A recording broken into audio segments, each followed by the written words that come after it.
ರಾಯಚೂರು ಜಿಲ್ಲೆಯ ಮಾನ್ವಿ ಪಟ್ಟಣದ ಗಾಂಧಿ ಕಾಲೇಜು ಸಭಾಂಗಣದಲ್ಲಿ ಖಾಸಗಿ ಕಾಲೇಜುಗಳ ಆಡಳಿತ ಮಂಡಳಿಗಳ ಒಕ್ಕೂಟದ ವತಿಯಿಂದ ಆಯೋಜಿಸಿದ್ದಂತಹ ಶಿಕ್ಷಕರ ದಿನಾಚರಣೆ ಕಾರ್ಯಕ್ರಮವನ್ನ ಸಚಿವ ಎನ್ಎಸ್ ಬೋಸರಾಜು ಉದ್ಘಾಟಿಸಿದರು.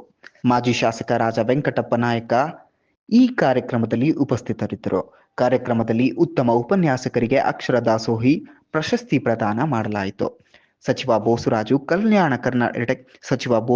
ಕಲ್ಯಾಣ ಕರ್ನಾಟಕ ಭಾಗದ ಸರ್ಕಾರಿ ಶಾಲೆ ಹಾಗೂ ಕಾಲೇಜುಗಳಲ್ಲಿ ಉಪನ್ಯಾಸಕರು ಮತ್ತು ಶಿಕ್ಷಕರ ಕೊರತೆ ಇದ್ದರೂ ನೇಮಕಾತಿ ಪ್ರಕ್ರಿಯೆ ಮುಂದುವರೆದಿದ್ದು, ಖಾಸಗಿ ಕಾಲೇಜುಗಳಿಗೆ ಸಹ ಸರ್ಕಾರ ಅನುದಾನ ನೀಡಿದರೆ ಈ ಭಾಗದ ಶಿಕ್ಷಣ ಅಭಿವೃದ್ಧಿಗೆ ದೊಡ್ಡ ನೆರವು ಸಿಗಲಿದೆ ಎಂದು ತಿಳಿಸಿದರು. ಮಾಜಿ ಶಾಸಕ ರಾಜ ವೆಂಕಟಪ್ಪ ನಾಯಕ, ಖಾಸಗಿ ಕಾಲೇಜುಗಳು ಈ ಭಾಗದಲ್ಲಿ ಶಿಕ್ಷಣ ಹೆಚ್ಚಿಸಲು ಪ್ರಮುಖ ಪಾತ್ರ ವಹಿಸುತ್ತಿದೆ ಎಂದು ಹೇಳಿದರು.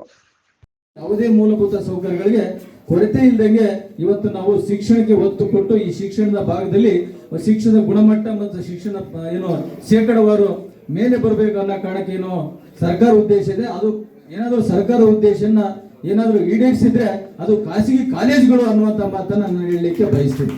ದಯವಿಟ್ಟು ಅದಕ್ಕೆ ನಾವೇನೇನು ಸಮಸ್ಯೆಗಳು ಎದುರಿಸ್ತಾ ಇದ್ದೀವಿ ಆ ಸಮಸ್ಯೆಗಳ ಬಗ್ಗೆ ತಾವುಗಳು ಒಂದಿಷ್ಟು ಗಮನ ಹರಿಸಿ ಈ ಹೈದರಾಬಾದ್ ಕರ್ನಾಟಕ ಪ್ರದೇಶ ಅಭಿವೃದ್ಧಿ ಮಂಡಳಿಯಿಂದ ಮೂಲಭೂತ ಸೌಕರ್ಯಗಳಿಗಾದರೂ ಒಂದಿಷ್ಟು ಅನುದಾನ ಕೊಡುವ ರೀತಿಯಲ್ಲಿ ತಾವು ಅನುವು ಮಾಡಿಕೊಟ್ರೆ ಇನ್ನು ಉತ್ತಮ ರೀತಿಯಲ್ಲಿ ನಾವು ಕಾಲೇಜುಗಳನ್ನ ನಡೆಸಲಿಕ್ಕೆ ಅನುಕೂಲ ಆಗುತ್ತೆ ಅನ್ನುವಂಥ ಮಾತನ್ನ ತಮ್ಮ ಗಮನಕ್ಕೆ ತರಲಿಕ್ಕೆ ಬಯಸ್ತೀನಿ.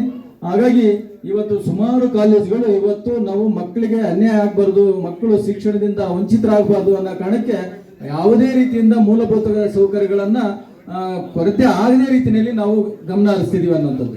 ಸೊ ಹಾಗಾಗಿ ಅದನ್ನು ಕೂಡ ಇಂಥ ಒಂದು ಕಾರ್ಯಕ್ರಮಗಳಲ್ಲಿ ಸೇರಿಸಬೇಕು. ಈಗಾಗಲೇ ಸರ್ಕಾರಕ್ಕೆ ಮನವಿಯನ್ನು ಕೊಟ್ಟಿದ್ದೀವಿ. ಯೂನಿವರ್ಸಿಟಿ ಲೆವೆಲ್ ಅಲ್ಲಿ ವೈಸ್ ಚಾನ್ಸಲರ್ ಅವರಿಗೆ ಮನವಿ ಕೊಟ್ಟಿದ್ದೀವಿ.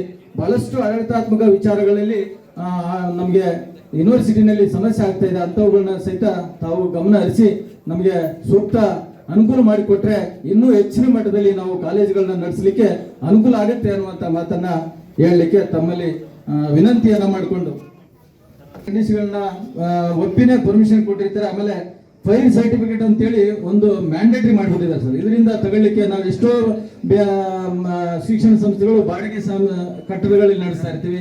ಬಹಳಷ್ಟು ಸ್ವಂತ ಕಟ್ಟಡಗಳಲ್ಲಿ ನಡೆಸ್ತಕ್ಕಂಥ ಸಂಸ್ಥೆಗಳು ಕಡಿಮೆ ಇರೋದ್ರಿಂದ